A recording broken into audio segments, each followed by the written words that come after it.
Bonjour à toutes et à tous et bienvenue aujourd'hui dans cette nouvelle vidéo. Aujourd'hui, on va parler de matériel de sim racing et plus particulièrement le mien. Parce que voilà, c'est vrai que depuis que j'ai changé un petit peu tout mon matos, à part dans les live Twitch et sur Insta, j'en parle pas des masses. Je vous ai pas un petit peu présenté ce que j'ai et je vous ai pas vraiment expliqué pourquoi est-ce que j'ai pris ce matériel par rapport à une autre marque et un autre modèle. Donc je vais prendre le temps voilà, de vous présenter l'entièreté de mon setup, passant par le PC, les périphériques, mes petits trucs externes, voilà, pour vous montrer un petit peu tout ce que j'ai et vous donner mon ressenti après des bons mois d'utilisation. Voilà, j'ai de l'expérience avec à peu près tout ce que j'ai. Ça fait un moment que j'ai tout ça, donc ça va être plutôt cool. Voilà, comme ça, si jamais vous avez peut-être envie d'acheter et vous renseigner sur un article en particulier, là vous aurez un avis voilà, constructif et sérieux sur ce matériel. Je tiens à préciser, même si ça paraît évident au point de vue de mon statut, que aucun produit n'a été offert par quelconque marque, que c'est uniquement des avis propres à moi. Je vais dire s'il y a des points qui sont négatifs, je vais dire s'il y a des points qui sont positifs, et tout ce que j'ai a été acheté de ma poche, hein, bien évidemment. J'ai pas encore le pedigree, je pense, pour pouvoir faire des calls avec des marques pour qu'on m'envoie gratuitement des objets. Donc ce que je vais dire ne sera que mon avis, et par contre ce n'est que mon propre avis. Il y a peut-être des choses que vous allez préférer par rapport à moi, donc vous pouvez vous baser un petit peu sur mon avis, mais sans trop être basé à 100% quand même. Voilà, je tiens à le préciser. Maintenant que tout est dit, on va passer directement au premier élément, et je pense que c'est le plus important pour le setup sim racing, c'est l'attirail volant, base et pédalier.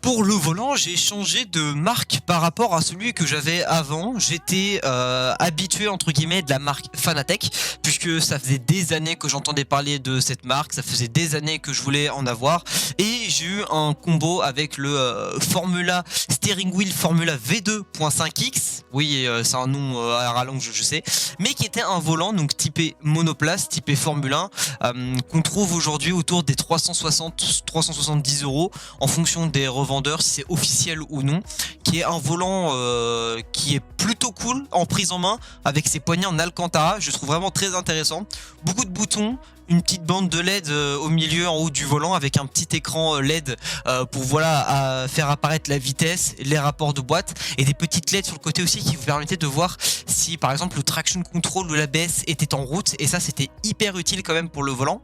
Donc un volant typé monoplace, donc il y avait un diamètre de 270 mm, 27 cm, un volant qui a une prise en main assez simpliste. Voilà, on avait quand même les mains sur le volant qui étaient plutôt bien mises. Le petit défaut, c'est que vu que c'est un volant en Alcantara, si vous roulez beaucoup avec les mains comme ça nues sur l'Alcantara, sur les longues sessions, vous allez abîmer les poignets, et l'Alcantara va un petit peu être voilà, va perdre en qualité, et c'est vrai que c'est un élément qui est assez important si jamais plus tard vous voulez revendre votre matériel, ou juste parce que vous voulez en prendre soin. Donc moi, ce que j'ai fait personnellement, c'est que j'ai acheté une paire de gants, on y reviendra tout à l'heure, pour pouvoir rouler avec ce Fanatec, et c'était très plaisant. C'était mon premier gros volant, je passe d'un G29 à un volant Fanatec, et donc ça m'a fait très plaisir.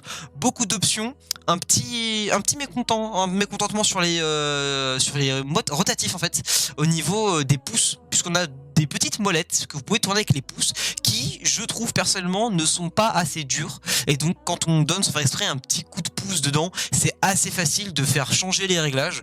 Vous pouvez mettre des réglages je sais pas, d'ABS ou de traction control sur les molettes, et si jamais vous touchez sans faire exprès, ça peut dérégler ce paramètre. Alors ça m'est arrivé plusieurs fois quand j'ai fait des courses, donc c'est vrai que c'est un petit peu embêtant, mais en vrai ça allait au fur et à mesure du temps, c'était pas si dérangeant. Les palettes étaient de plutôt bonne qualité, un son qui n'était pas trop fort, c'était assez ok, on va dire, quand tu roules un petit peu tard le soir, tout simplement faisant attention de ne pas faire d'appuyer comme un sagouin sur les palettes, mais c'était de plutôt bonnes palettes, j'avais un plutôt bon feeling avec, et puis en plus voilà, le volant était assez bien fait, les boutons étaient plutôt bien positionnés, les pouces ils étaient pas trop entre guillemets désorientés par rapport à un volant où parfois les boutons sont un petit peu mis à droite à gauche, on sait pas trop s'y retrouver.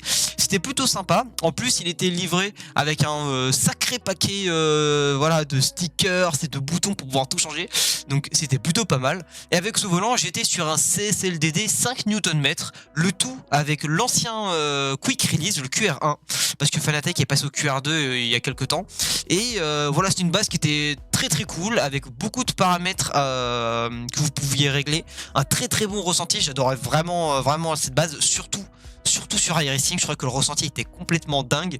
Moi qui passais d'un G29, je passe d'un G29 à un CSLDD. C'était complètement fou la première fois que j'ai roulé avec, donc il était vraiment bien. Le CSLDD est aujourd'hui pareil autour des 370 euros.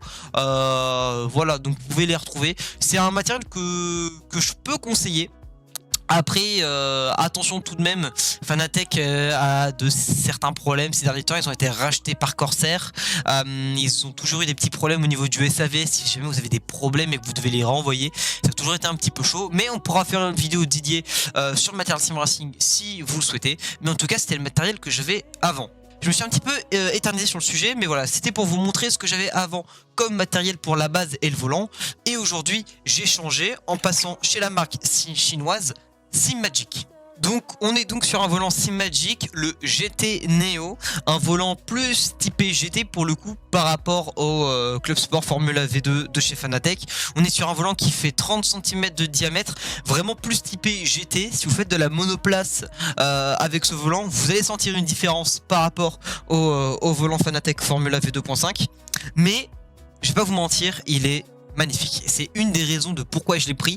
Tout simplement, la première, c'est parce qu'il est absolument hyper stylé en termes de design. J'aime beaucoup le design du volant, je le trouve magnifique avec cet aspect un petit peu carbone forgé sur le volant. J'aime beaucoup. J'aime beaucoup aussi le fait de pouvoir personnaliser la couleur des boutons. En fait, les boutons sont personnalisables avec le logiciel SimPro de Simagic. Vous pouvez changer la couleur de tous les boutons puisqu'ils sont rétroéclairés et je trouve que c'est hyper impressionnant pour un volant qui coûte un peu moins de 300 euros. Voilà, si on est tout à fait honnête, sur le site officiel de Simagic, c'est vrai que il a plus de gueule, soyons honnêtes, que le Fanatec V2.5X. En plus de ça, un gros avantage de ce volant et que je n'avais pas avant sur le Fanatec, c'est les palettes d'embrayage à l'arrière. Donc on a donc ici les palettes de rapport, donc plus et moins, et les palettes d'embrayage qui nous permettent soit de faire un embrayage classique, soit de faire un double embrayage, un petit peu comme voilà dans certaines catégories de monoplace et autres. Et en plus on peut mettre aussi des fonctions, des boutons, un DRS ou voilà un bouton plus moins, c'est comme vous voulez. Et ça c'est hyper avantageux parce que chez Fanatec, pour pouvoir installer une palette d'embrayage, il faut acheter un petit module. C'est un module, le Paddle Podium, si je dis pas de bêtises, qui tourne autour des 200 euros. Donc ça fait 200 euros de plus à ajouter sur votre volant, qui en coûte déjà presque 400, pour pouvoir avoir les palettes au volant. Alors vous avez des meilleures palettes de rapport aussi, je crois, des trucs en carbone, mais c'est pas hyper important, c'est pas hyper intéressant. Pour 200 euros de plus, on a un volant qui coûte presque 600 euros et qui a les mêmes caractéristiques que celui-ci. Alors qu'en plus celui-ci, il a les boutons rétro-éclairés. Donc franchement, on est sur une qualité exceptionnelle pour ce volant. Il coûte moins cher sur le site de Simagic que sur d'autres sites parce que c'est pas une douille, mais c'est une information à prendre en compte. Chez Simagic, vu que c'est une marque chinoise, vous pouvez commander directement chez eux. Donc vous faites votre commande classique, vous allez avoir moins cher que les revendeurs qui se trouvent en Europe, puisque Simagic est une marque chinoise, donc il faut commander en Asie. Par contre, vu que ça vient d'Asie, vous allez très certainement avoir des frais de douane en arrivant, et le prix de ces frais de douane sont souvent élevés, d'après certains consommateurs. Donc le mieux c'est de passer par un revendeur européen. En France, je crois il y a The French Sim Racer, puis il y en a plein d'autres aussi en Europe. Et donc les produits seront beaucoup plus chers forcément, mais vous n'aurez pas ces frais de livraison hyper élevé de la part de chez Simagic, et en plus de ça vous n'aurez pas à payer les frais de douane si jamais ça arrive. C'est pas tout le temps sûr et certain que vous allez avoir des frais de douane, mais c'est un petit peu 50-50. Voilà, moi par sécurité j'ai préféré prendre voilà sur un revendeur européen, donc j'en ai eu pour 900 euros un petit peu, le total volant plus base, puisque la base est une base Simagic, on va y revenir après. Mais voilà, volant qui est vraiment exceptionnel pour son prix, avec énormément d'options disponibles, qui est vraiment en plus ça très très beau design, et qui en plus surtout a des poignées ici sur une sorte de caoutchouc. Je sais pas vraiment ce que c'est comme matériel précis, si jamais vous savez d'ailleurs, n'hésitez pas à me le dire dans les commentaires. Et ce qui fait qu'on n'a plus vraiment besoin de prendre de gants pour pouvoir rouler avec. Je vous en ai parlé tout à l'heure, puisqu'on avait de l'Alcantara sur le volant Fanatec et on voulait pas abîmer cet Alcantara, mais sur ce volant on n'en a pas. On a des sortes de poignées en caoutchouc, un petit peu comme sur les vrais volants, vous savez. Donc ce qui fait qu'on peut rouler des heures et des heures avec les mains nues sur le volant et on va pas du tout venir abîmer en fait ce matériel. Et ça, je trouve que c'est vraiment une valeur ajoutée parce que ça évite d'acheter une paire de gants, voilà. Et puis en plus, les gants sur des longues sessions, ça peut vous donner chaud, ça peut faire encore plus suer les mains. Donc voilà, volant exceptionnel. Mais après avoir parlé du volant, on va s'attaquer à la base. Bon, la base, je peux pas vous la montrer parce que en fait, elle est ici, elle est déjà montée sur le Simu. C'est donc une base SimMagic, c'est la SimMagic Alpha Mini. Donc voilà une base pareil qui est un direct drive, hein, bien évidemment, puisque je passe d'un direct drive Fanatec. Je voulais rester dans le direct drive, hein, bien évidemment, puisqu'une fois qu'on touche au direct drive, on revient plus au volant à courroie classique comme les G29 ou les Thrustmaster. Voilà, on préfère rester dans le direct drive. C'est donc l'Alpha SimMagic Alpha Mini, 10 Nm de puissance. Donc voilà, c'est hyper important pour un volant. Plus vous allez avoir de Nm dans le volant, enfin dans la base, plus vous allez avoir un retour d'information important. J'avais 5 Newton dans le Fanatec CSLDD. Là j'en ai 10, donc j'ai donc doublé. Et la vérité, je peux vous assurer, je peux vous jurer, hein, qu'au début je pensais qu'en termes de différence, ça allait pas être exceptionnel. J'avais jamais expérimenté le 10 Nm et je vous jure que la différence est flagrante. C'est incroyable la différence de ressenti qu'il peut y avoir entre un 5 Newton et un 10 Newton. Je n'ose même pas imaginer la différence avec les bases professionnelles à 20-25 Nm de couple. C'est énorme la différence. Ce que je ressens dans le volant, c'est incroyable. Je ressens tellement de détails au niveau des vibreurs, de la piste, de la voiture. Le feeling est exceptionnel et je peux vous assurer que pour le prix, je trouve qu'on est sur un rapport qualité-prix qui bat le marché. Je me suis beaucoup renseigné avant d'acheter parce que voilà, cette base est quand même une base qui coûte assez cher, hein. Là aussi, pareil pour SimMagic, on est autour, je crois, des 300 et quelques dollars. Mais encore une fois, voilà, cette petite astuce de les frais de livraison, tout ça, nanana. Donc au final, en France, ici, il arrive à peu près à 600 €, quelque chose comme ça, pour un bundle complet autour des 900 €. Donc voilà, presque 1000 € pour un volant et une base. Voilà, c'est assez exceptionnel. Mais je peux vous assurer que le ressenti est dingue. Le nombre de réglages en fait disponibles dans ce volant, c'est exceptionnel. On peut absolument tout régler, tous les effets, et c'est vraiment génial. J'ai pris SimMagic parce que voilà, je voulais passer sur une autre marque. En fait, j'étais satisfait du Fanatec, mais je savais que je pouvais aller encore pousser plus loin. Voilà, pour le budget que j'avais pas non plus le budget pour aller acheter du SimuCube et des trucs de fou. Donc voilà, je trouve que pour le prix, on est sur un rapport qualité-prix vraiment incroyable. Et en plus de ça, il marche très très bien avec le volant que j'ai, avec le GT Neo. Et puis en plus, c'est le même écosystème, donc je suis sûr de n'avoir aucun problème de compatibilité. Parce que ce qu'il faut savoir, c'est que ce volant est en fait compatible avec n'importe quelle base du marché. Vous pouvez retirer le quick release qu'il y a ici, installer celui de votre base, Fanatec, Thrustmaster, ce que vous voulez, et grâce au petit outil qui coûte une vingtaine d'euros, je crois, qui s'appelle le MagLink, vous allez pouvoir connecter votre volant en fait à votre ordinateur, ce qui fait que l'ordinateur va gérer l'électronique du volant, donc les commandes, les boutons, le rétroéclairage, et une fois qu'il sera branché sur la base, et ben vous allez avoir le ressenti qui va rentrer dans le volant, et donc du coup il peut fonctionner sur n'importe quelle base du marché. Donc voilà, je tenais à le préciser aussi parce que voilà, c'est quelque chose qui a apporté SimMagic avec ce volant, même si je crois que ça avait déjà été fait auparavant par d'autres marques, mais c'était pas aussi poussé. Et là je trouvais quand même que voilà, il y avait pas mal d'innovations avec ce volant, et puis cette base était tout simplement exceptionnelle. Et puis la vérité, quand on le déballe, il y a un petit truc. Je vous avoue, quand j'ai déballé la base Fanatec et le volant, il s'est passé quelque chose. C'était assez excitant, mais là c'était exceptionnel. Ce que j'avais entre les mains, c'était fou. J'ai pris une...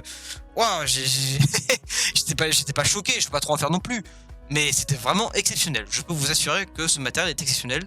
Donc voilà, si jamais vous avez la chance de le tester sur des salons, ou si vous avez des amis qui en ont, je vous jure qu'il faut essayer ce matériel en fait. C'est génial. Bon, pour le pédalier, je vais pas trop m'attarder parce que ça reste un pédalier assez classique, entre grosses guillemets, puisqu'il coûte quand même 400 €, 389 je crois pour être exact.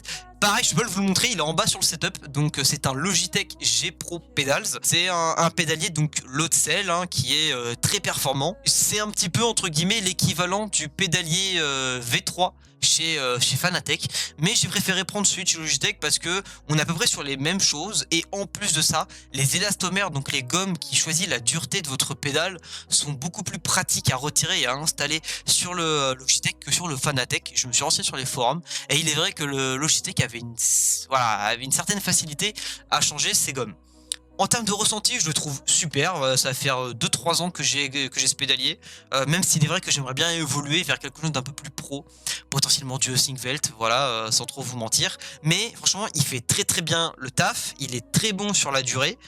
Les pédales sont plutôt cool. L'emplacement pour les pieds est assez sympa. La pédale de frein, j'adore vraiment le feeling de la pédale de frein. Franchement, j'ai essayé d'autres pédaliers entre temps.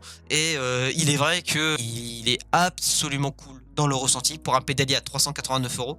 Et puis il y a tous les petits réglages que vous pouvez voilà, modifier dans le logiciel Logitech en fait, bien évidemment. Alors ça reste assez limité, vous pouvez régler en fait la puissance, le nombre de kilos que vous voulez mettre sur cette pédale de frein. Vous pouvez aller jusqu'à 100 kilos je crois, ce qui est vraiment déjà pas mal, puisque vous allez devoir mettre une pression de 100 kilos pour aller au bout de la pédale. Donc voilà, il faut quand même y aller, c'est quand même assez sportif hein, le sim racing. Pour ceux qui disent que ça ne l'est pas, je vous jure que ça peut l'être. Mais voilà, ça reste un pédalier entre guillemets classique, il n'y a pas énormément de réglages, c'est pas comme sur les E-Singvelt ou sur les pédaliers Simucube, ça reste un pédalier classique, pareil que je peux que recommander parce qu'il est vraiment pour le coup très très bien. N'hésitez pas à rester à l'écoute des promos. Moi je l'ai vu un petit peu en promo, je l'avais payé un peu moins cher, autour des 300 € je crois bien. Donc franchement hyper cool, et puis en plus le rapport qualité-prix là aussi il est très très bon. On a parlé du volant, de la base et du pédalier. Maintenant on va s'attaquer un petit peu aux à côté, parce que j'ai pas mal de petits trucs en fait pour une meilleure expérience de conduite, notamment une boîte de vitesse, mais ça beaucoup de gens en ont une. Moi de mon côté j'ai pris la boîte de vitesse Fanatec, voilà, la Close Sport Shifter je crois qu'elle s'appelle.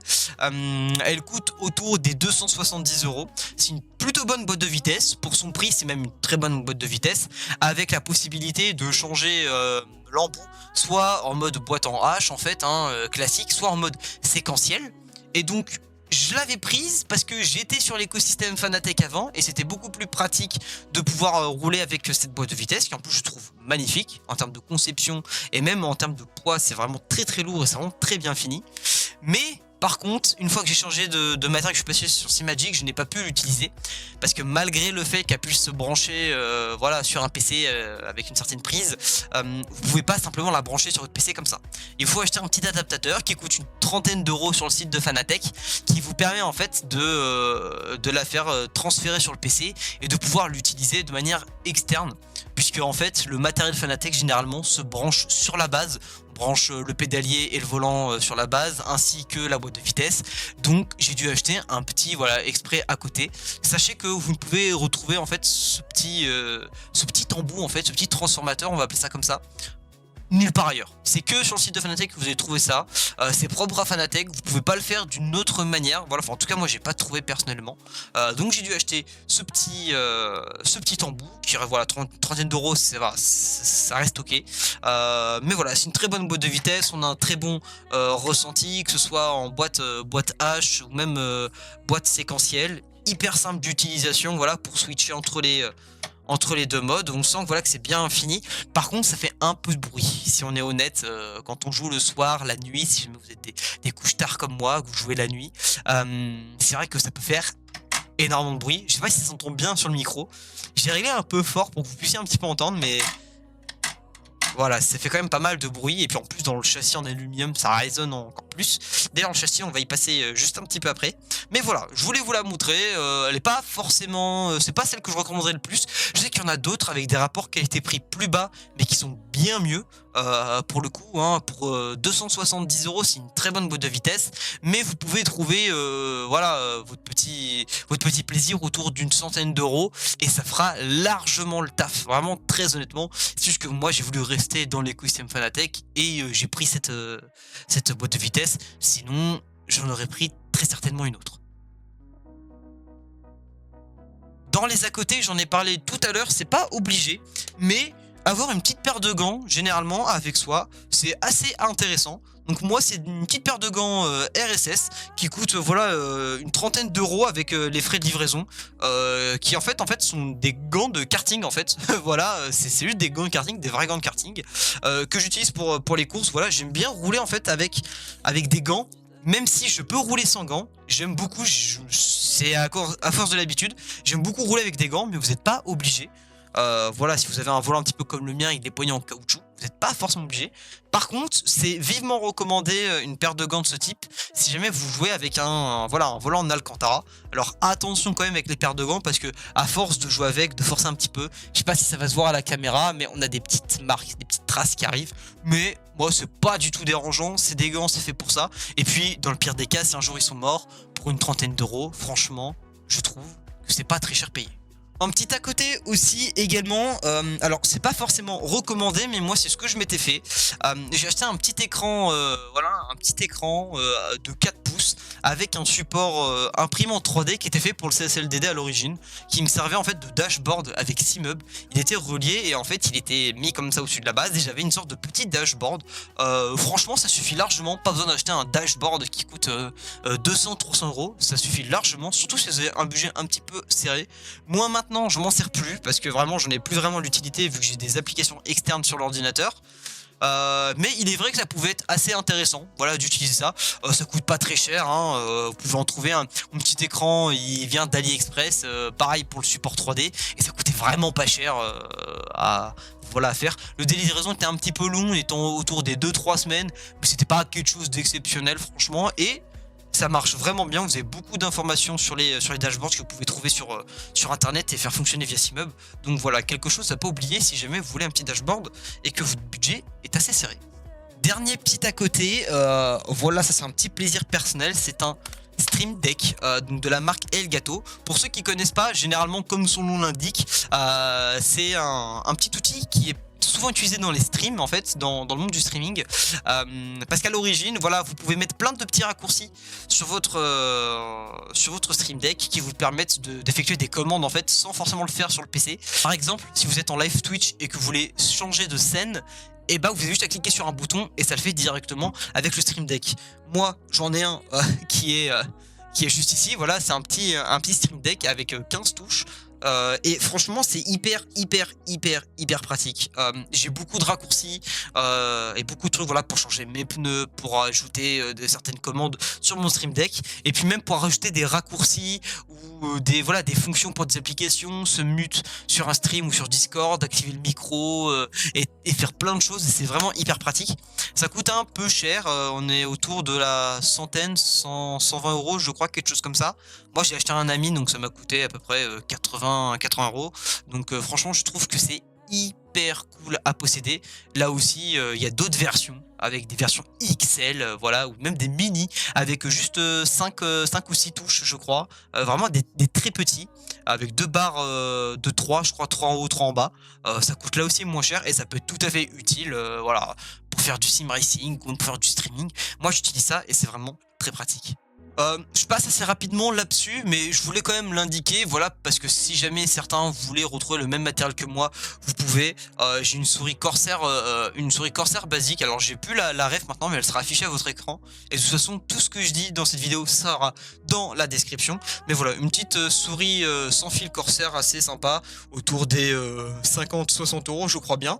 Et puis en termes de casque, j'ai changé avant, j'étais sur un HyperX, et maintenant je suis passé sur un Logitech G Pro X, qui se retrouve autour des 120-130 euros neuf, voilà, avec une plutôt bonne qualité de micro, voilà, puisque c'est un micro Blue Voice. Donc c'est assez cool. En plus on peut faire plein de pré-réglages, voilà, pour des jeux, les FPS, les MOBA, les jeux de course. Donc c'est hyper intéressant d'avoir ce genre de casque. J'ai pu le régler, je me suis bien amusé à régler pas mal de trucs, et franchement la qualité est vraiment au rendez-vous.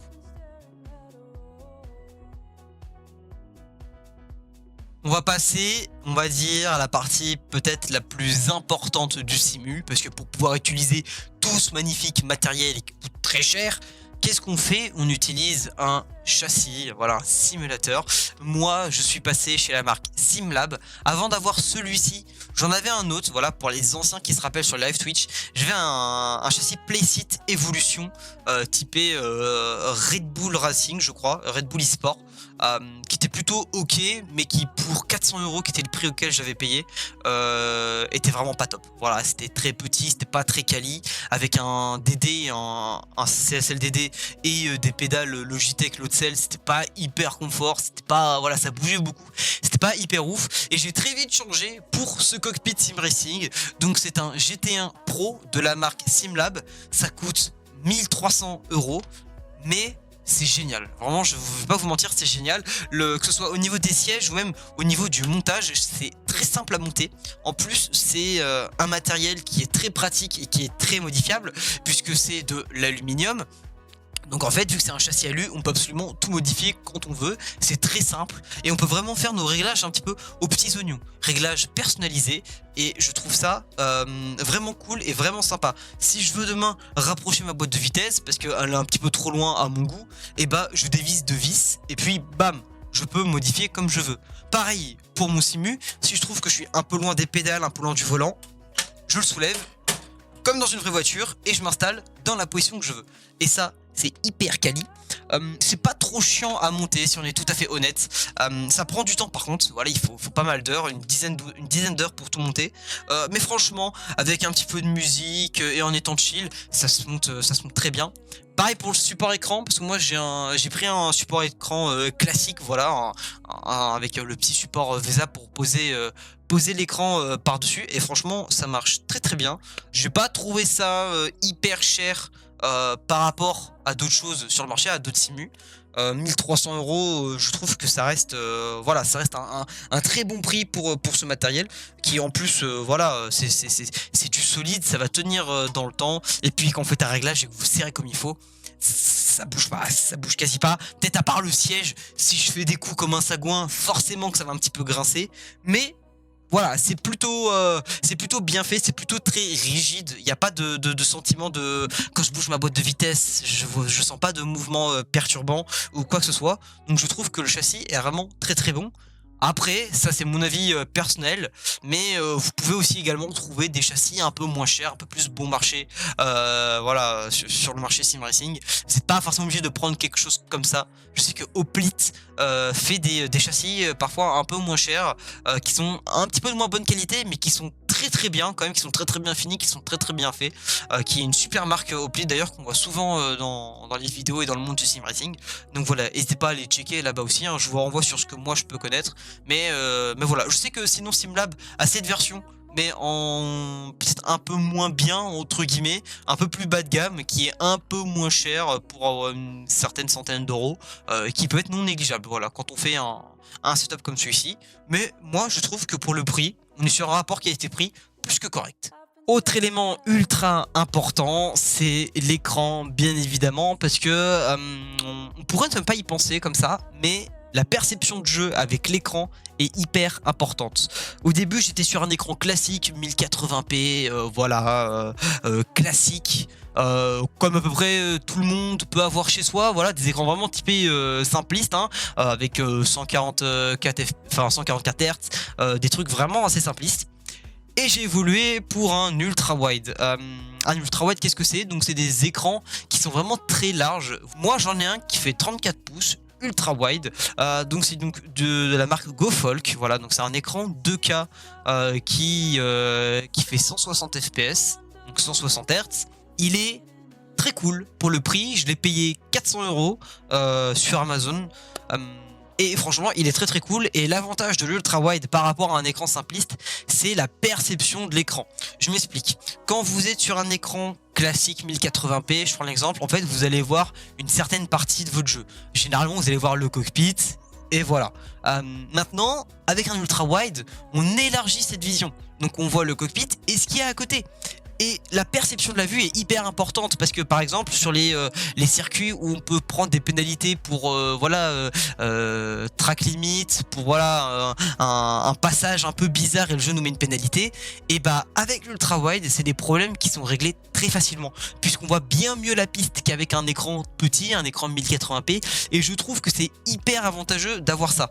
C'est un petit peu la même chose que pour les triple screen. Je trouve qu'avoir un triple screen c'est vraiment l'optimisation presque parfaite et en termes de réalisme quelque chose qui est exceptionnel. L'immersion est complètement dingue, mais on voit mieux la piste avec ce type d'écran qu'avec un simple écran classique 1080p. Alors attention, je n'ignore pas, c'est très bien hein, pour débuter, mais c'est vrai que dans la recherche de performance, dans l'upgrade, un écran ultra wide est peut-être la chose la plus optimisée possible en termes de vision de jeu. C'est vraiment génial, et puis en plus même pour les vidéos ou quoi que ce soit, j'ai un écran qui est énorme. Je peux mettre plein d'applications à la suite des autres, je peux mettre plein de choses sur mon écran, je peux faire plein de trucs en même temps. C'est vraiment très cool. Après vous n'êtes pas obligé de prendre la même chose que moi, je l'ai payé 400 €, je trouvais que c'était un bon rapport qualité-prix. Voilà, un ms de latence, voilà, une milliseconde. Il doit y avoir mieux comme écran certes, mais à beaucoup plus cher, et j'avais pas envie non plus de prendre un écran à 1000 balles, voilà. Je voulais me faire plaisir avec un écran à moins de 500 € ultra wide. Je l'ai trouvé et franchement il marche du feu de Dieu les gars, il marche très bien. Vous n'êtes pas obligé de prendre le même que le mien, il y a d'autres écrans ultra wide sur le marché, mais si jamais il vous intéresse, je vous mettrai le lien dans la description. Bah voilà, on arrive à la fin de cette vidéo, mais avant de terminer cette petite vidéo, il nous reste un objet à vous présenter parce que c'est l'objet le plus important. Pour pouvoir jouer à tous ces jeux de simulation, pouvoir faire des streams, tout ça, il faut bien quelque chose pour pouvoir nous permettre de jouer. Et cette chose, c'est le PC. Et le PC, il est vraiment cool. Donc moi j'ai un PC qui tourne un peu en dessous des 1000 €. J'ai un PC avec une carte graphique Nvidia 4060 Ti qui est une très bonne carte graphique avec un très bon rapport qualité-prix, et qui en plus me permet de profiter pleinement du DLSS de Nvidia sur la plupart des jeux. Donc ça c'est vraiment top. Il est également équipé d'un processeur AMD Ryzen 5 5600. Là aussi un très bon rapport qualité-prix. C'est pas les plus puissants du marché, loin de là, mais ça suffit amplement pour ce que j'ai besoin de faire en traitement et en jeu. Donc moi ça me suffit largement. Avec ceci j'ai 2 x 16 Go de RAM sur le PC, ce qui me permet d'avoir 32 Go de RAM. Et puis j'ai un SSD d'1 Tera je crois dedans, avec un petit HDD de 2 Tera pour pouvoir stocker des VOD, des dossiers, des jeux et mettre plein de choses dedans. Le PC coûte un peu moins de 2000 €. Je l'ai acheté sur un site allemand qui s'appelle Dubaro, où il y a beaucoup de configs qui sont livrés chez vous, qui sont montés. Et moi j'avais un petit peu la flemme de prendre le temps d'acheter les composants séparément, même si c'est moins cher de faire un PC en prenant les composants séparément. J'ai acheté un PC qui était déjà tout monté, donc c'était plutôt cool. En plus les tarifs sont plutôt honnêtes, même avec la livraison et tout, ils sont assez cool. On les a déjà eu par mail ou quoi. Les gens sont très gentils là-bas. C'est une très bonne société. Les Allemands ont été très gentils avec nous, nous ont demandé plein d'informations. J'ai même eu des problèmes avec d'anciens PC qu'on avait commandés avant chez eux, et ils nous ont renvoyé les pièces. Donc voilà, c'est des personnes qui sont très gentilles. Donc n'hésitez pas à aller faire un petit tour sur le site, et peut-être que vous allez trouver votre PC, peut-être pas de rêve, mais un PC qui a un rapport qualité-prix et pour les performances qu'il propose, qui sera absolument génial.